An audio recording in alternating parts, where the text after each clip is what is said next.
एक ऐसा गांव जहां साक्षात भगवान प्रकट हुए। एक ऐसा गांव जहां के नास्तिक लोग भी आस्था में डूब गए।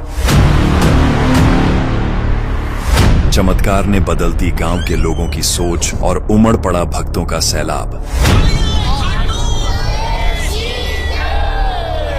जानिए इस अनोखी घटना की पूरी कहानी जिसने बदल दी पूरे गांव की तस्वीर। शकूरपुर गांव, जो जिला गाजियाबाद के एक शांत कोने में बसा हुआ है, आजकल चर्चा का केंद्र बना हुआ है। यह गांव अपनी सादगी और सरलता के लिए जाना जाता था, लेकिन पिछले कुछ दिनों से यहां एक ऐसी घटना हुई है जिसने पूरे गांव की तस्वीर बदल दी है। गांव के घुसते ही एक पिलखन का पेड़ है जो ज्यादा पुराना तो नहीं है, लेकिन अपनी हरियाली और छाया से गांव वालों को सुकून देता है। इस पेड़ के नीचे गांव के बच्चे खेलते थे, बुजुर्ग चर्चा करते थे, लेकिन अचानक एक दिन गांव के एक युवक ने देखा कि इस पेड़ में एक अजीब सी रोशनी दिखाई दे रही है। जब उसने करीब से देखा तो उसे पेड़ की छाल पर बाबा खाटू श्याम की आकृति दिखाई दी। यह खबर जंगल की आग की तरह फैल गई। गांव के लोगों ने जब यह देखा तो उन्हें लगा कि यह कोई चमत्कार है। धीरे धीरे यह खबर आसपास के गांवों और शहरों तक पहुंच गई। लोगों का हुजूम शकूरपुर गांव की ओर उमड़ पड़ा।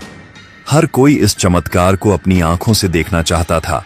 गांव की एक बुजुर्ग महिला ने बताया कि उसने सपना देखा कि बाबा खाटू श्याम स्वयं उससे मिलने आए और कहा, मैं इसी पेड़ में निवास करता हूं। जो सच्चे मन से यहां आकर प्रार्थना करेगा उसकी सभी मनोकामनाएं पूर्ण होंगी। उस बुजुर्ग महिला का वर्षों पुराना घुटनों का दर्द अगले ही दिन गायब हो गया। जिस व्यक्ति ने इस पिलखन के पेड़ को लगाया और 8 सालों तक उसकी देखभाल करते हुए उसे पानी दिया, उनका नाम चंद किरण कश्यप है।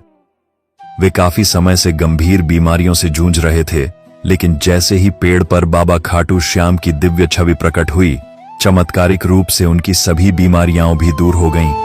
कहते हैं यह उसी श्रद्धा और सेवा का फल था जिसने न केवल पेड़ को पवित्र बना दिया, बल्कि चंद किरण कश्यप को भी नया जीवन दान दिया। इस बीच मीडिया वालों की भी इस घटना में दिलचस्पी बढ़ गई। टीवी चैनल्स और अखबारों के रिपोर्टर्स गांव पहुंचने लगे।